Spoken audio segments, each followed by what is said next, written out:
Touchlay viewers, today I'm in conversation with Kyinzom Dhongdue. She's a former parliamentarian at the Tibetan Parliament in Exile, and she's also worked with Australia Tibet Council for many years. She's now a Senate candidate from Democratic Alliance Party in the city of New South Wales in Australia. Congratulations to you and thank you for joining us today. Thank you, Choekyi, for having me. So my first question to you, since you are the first person of Tibetan origin to be running for office in Australia, you must have put a lot of thought into how you wanted to go about it, knowing well beforehand it is going to be a long and difficult journey. Could you tell us a little bit about that first? Yeah, of course. And I think, that is a key question, being the first person to run for public office in a country like Australia. I am an immigrant to this country. And if you look at the Parliament of Australia, and if you look at the people of Australia, 25% of the population in Australia have come from ethnic backgrounds. They've come as immigrants. But if you look at the Parliament in Australia, it is still predominantly a very white Parliament. So for someone from a minority community like ours, it is a huge challenge.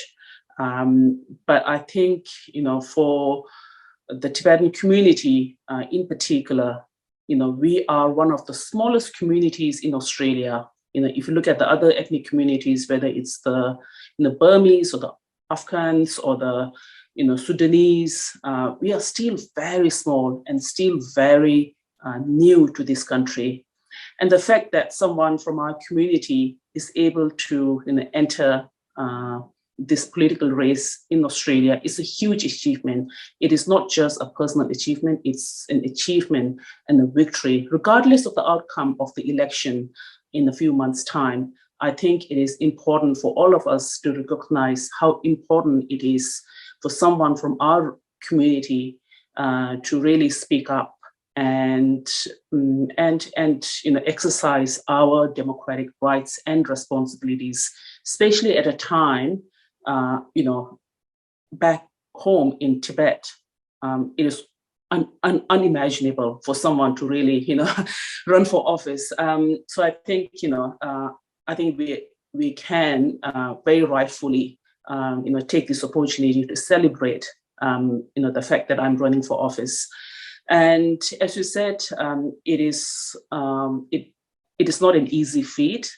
I'm as an immigrant, as someone who has a young family. I think it comes at a huge personal cost, but I'm sure we will talk more about it, the circumstances in which I have taken this decision to run for office at this time. So my second question to you is more focused on your parliamentarian duty in the Tibetan Parliament Exile. You've been an MP before, and now you're pursuing a political career in Australia. Why did you switch from the Parliament, Tibetan Parliament here in Dharamshala, and then to the Australian political career? I wanted to know what compelled you to leave the Dharamshala exile polity. Yeah, I think again, it has to do with, fundamentally, it has to do with the enormous changes that are happening in the world, especially in terms of Australia's relationship with China and how the world is engaging with China over the last 1-2 years.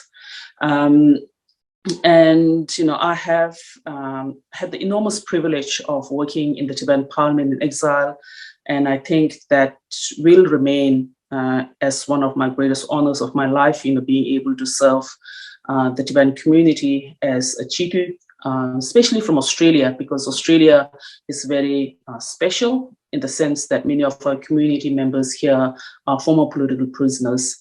And for Tibetan political prisoners to put their faith in me to represent them, has been a huge honor. Now, the key reason why I had to make this transition is to do with the political context in which we are operating. And, I have always been an activist.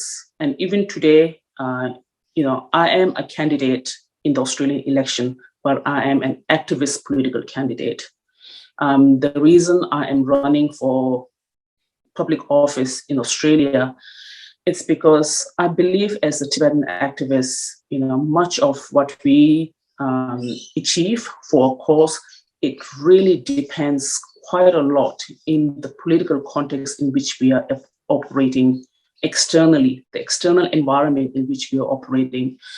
By that, I mean, how Australia has been engaging with China, how the US has been engaging, how Europe has been engaging with China, and how India is looking at China. All these things are really important for us as Tibetans, as Tibetan activists, as Tibetan MPs. And I felt this is a very unique opportunity for us to really broaden the Tibet discourse. And, apart from being a member of the Tibetan Parliament in exile, as you said, I spent the past decade as a campaigner, working at Australian Tibet Council.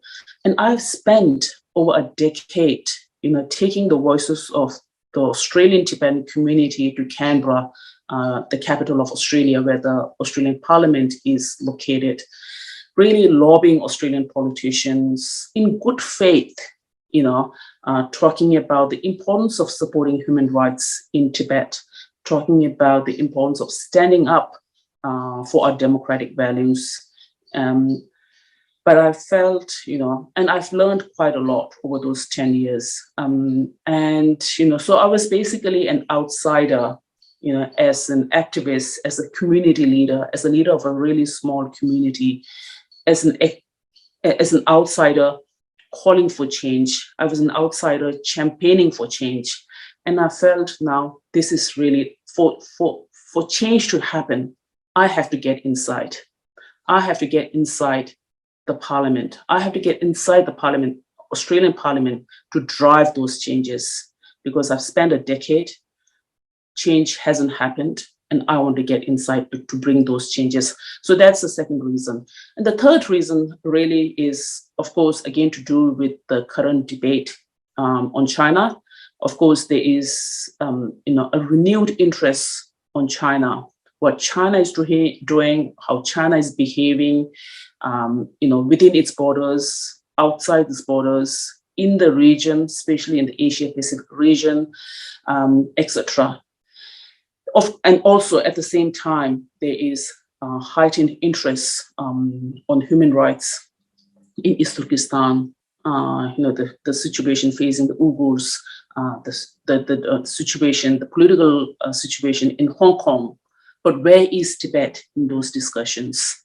And sadly, Tibet has been missing in those debates. Today, when we talk about China's human rights abuses, almost all the governments, leading governments, will talk about Xinjiang or East Turkestan. They'll talk about Hong Kong. Tibet will come sometimes, but as an afterthought.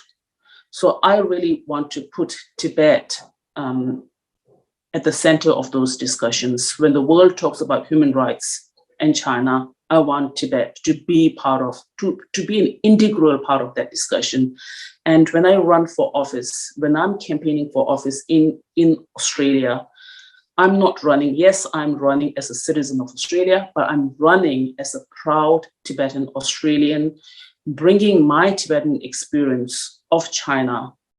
And I am one of the first candidates in the world, to bring my lived experience of the Chinese Communist Party's oppression, and to bring my lived experience of the profound threat that China is posing to Australia and indeed the whole world, the free world.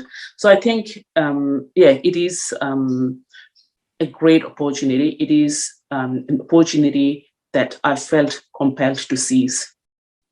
So you talked a bit about Tibetan representation in mainstream politics. We'll dwell into that later.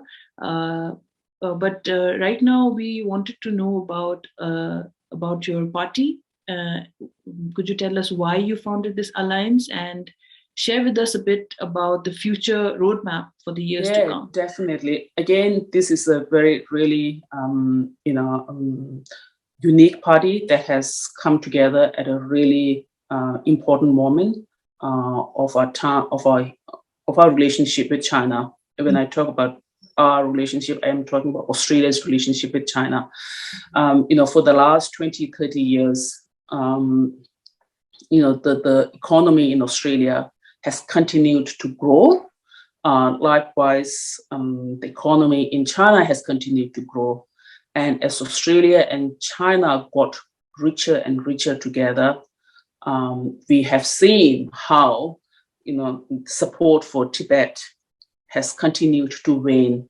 So you can, see the graph. One is going up, trade is going up, human rights is going down. So this party brings together voices of communities like ours, from the Tibetan community, from the Uyghur community, from the Hong Kong community. So we have one Tibetan Australian candidate, which is myself. We also have a Hong Konger Tibetan candidate, Max Mork, who is really a young man, only 21 years old, who was born in Hong Kong, but his parents are Australian citizens. They've been here for many, many decades. But when the Hong Kong economy was booming over the last 20, 30 years, his parents decided to move back to Hong Kong. But then, as a young Hong Konger, he really saw how the democracy of the Hong Kong people has been crushed over the last 3, 4, 5 years. So he got very active in the Hong Kong democracy movement. And there came a time when his parents, who are doing quite well, with their business, decided to tell their son that he must stop all his political activities and maintain the status quo and learn how to accept the new reality in Hong Kong. But this young man was not willing to let go of his values, and he was not willing to give up his fight for democracy.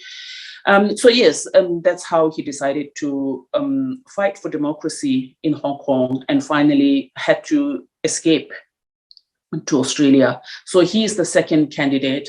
The third candidate is a young Uyghur Australian woman who was born in Australia, but of course, has family members back home, aunties, uncles still living in East Turkestan.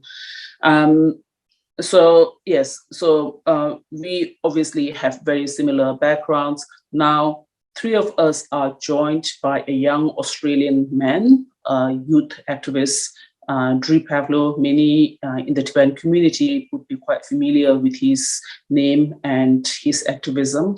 The Chinese government tried to silence him when he joined the Hong Kong, pro-democracy student protests that were happening at his university in Brisbane, which is the University of Queensland. So China tried to silence him, but he became a much louder critic of the Chinese Communist Party. So he saw firsthand how the Chinese Communist Party was trying to interfere in Australian universities on his campus. And he thought, as a young man, he's a really intelligent man. He was doing his philosophy majors. He was studying political science. He didn't have any, he didn't set out to become an activist of the Chinese and become a critic of the Chinese Communist Party. He became an accidental activist. And since then, he has really dedicated his life fighting for freedom, fighting for, speaking for the voiceless people. So that's how we have come together. And Drew, myself, Max, and Inti, we are all outsiders. We have come from the unique thing, the party, our party, we don't have the resources. We don't have the, millions and millions of dollars that traditional big parties have. We don't have a huge movement yet of membership like the other major parties. Even our party headquarters, we don't even have an office, to begin with. So when we had to put in our application to register our party with the Australian Electoral Commission, we needed an address. We needed a physical address. So we had to put Drew's dad's address. And Drew comes from a really, simple working class family. And his dad is a vegetable shop owner. So he had to put his dad's vegetable shop address as the as a party headquarters. So we have really come from humble beginnings, all of us. And I think it's been a few months, and all of us have learned quite a lot over those past few months. Thank you for that detailed. Right. So so one of the main focuses of your party is to confront China's influence in the land of Australia. But we know China's influence can be seen in economic, academic, and public spaces. It seems like the odds are stacked against you and your party.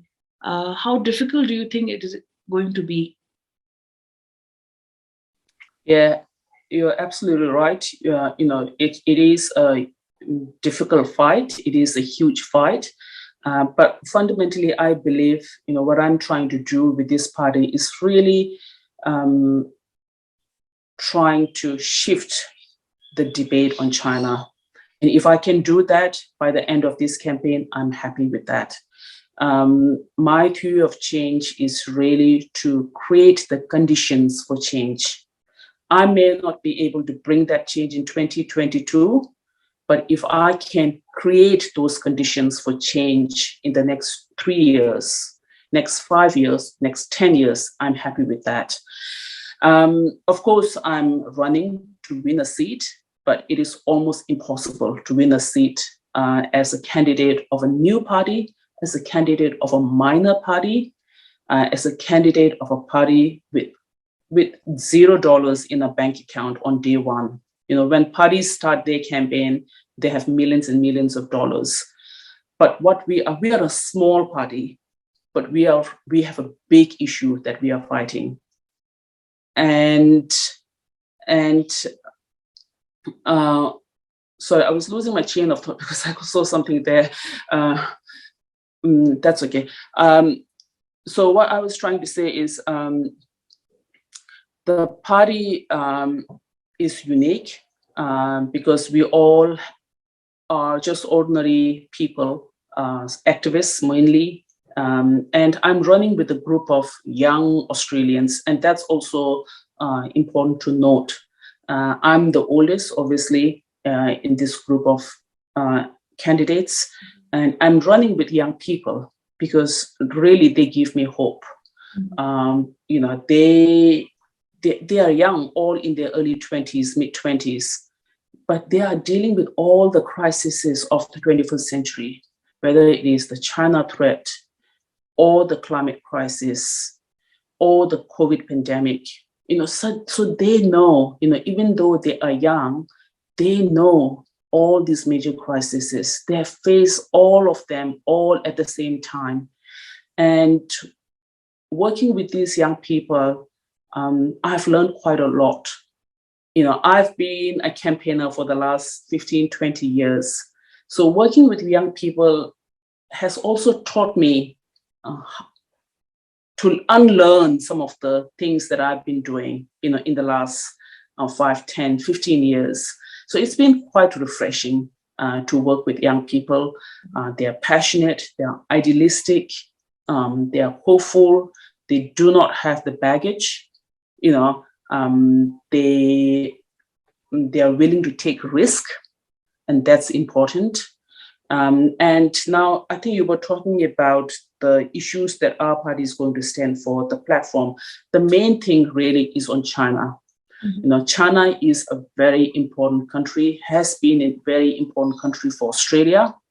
But our main argument is Australian economy has grown as a result of doing business with China. Now, what we are saying is it is not right. It is morally wrong to do business with an authoritarian country like China. Also, it is dangerous to be economically relying so much on one country. So our argument is Australia has all the potential to become a very strong, prosperous country if we can let go of our strong economic relationship with China. And we can do this by supporting local manufacturing in Australia. My slogan is made in Australia, not made in China. Australians cannot rely on China for our economic prosperity for many, many generations. And if we are doing that, we are giving up our economic sovereignty.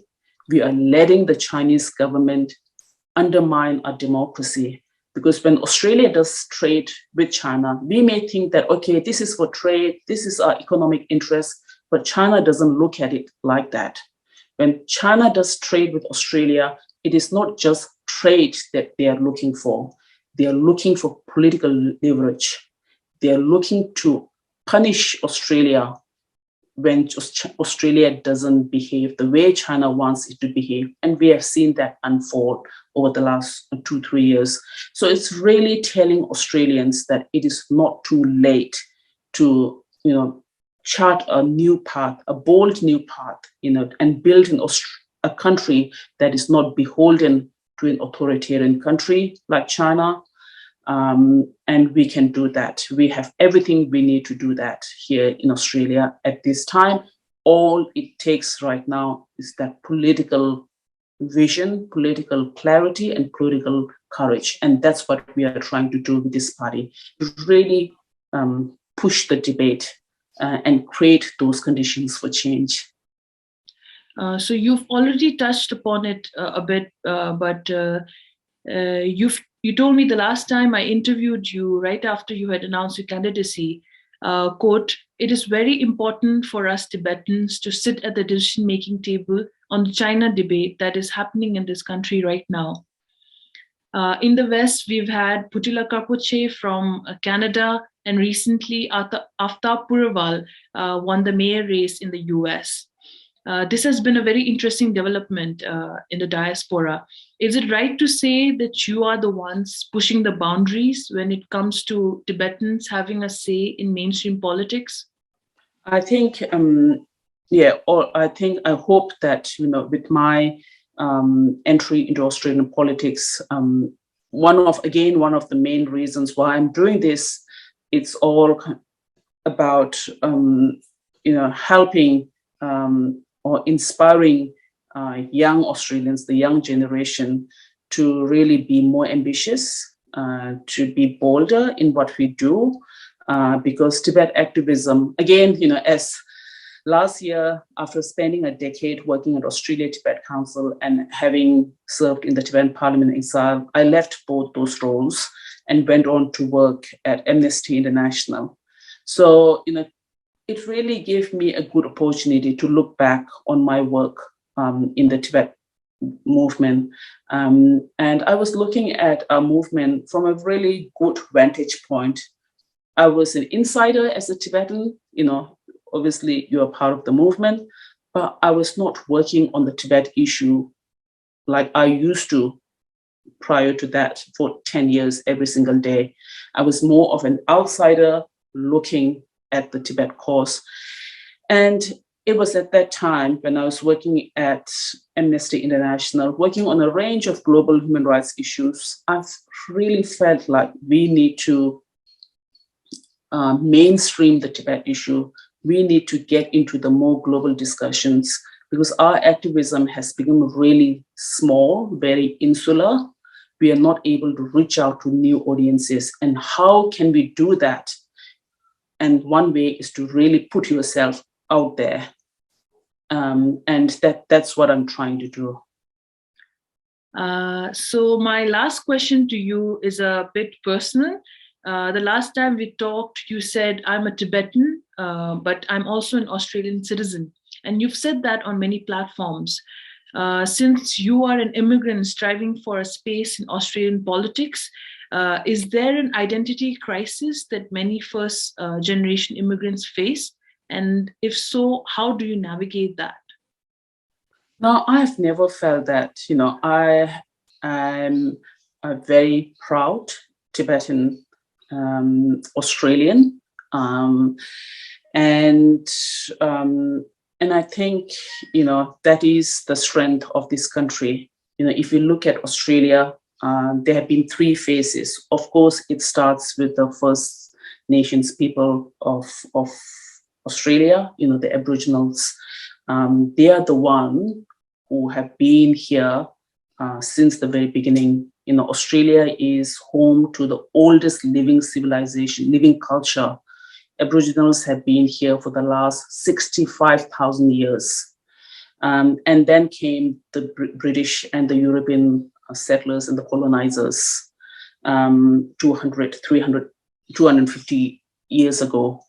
And if you look at the more recent arrivals in Australia, it's really people from Asia, people from Africa, and people from all parts of the world who have made Australia a home.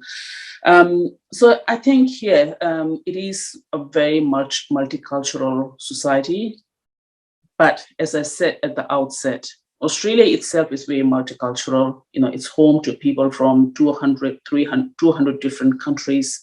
But if you look at the Parliament of Australia, it is still predominantly a very white Anglo-Saxon Parliament.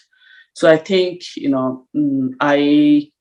by running for office in Australia, I'm hoping to contribute to Australian democracy and strengthen Australian democracy, because our democracy can only be strong if it is truly representative of all people, of all experiences. So that's it for today. Those were the questions that I had for you. I know we could go on and on about your campaign if there was time, but there isn't at the moment. So thank you so much, Kyinzom, for giving us your time, and we wish you a very successful campaign ahead. Thank you, Kyinzom. Thank you, Choekyi, and thank you to Phayul for your interest and support.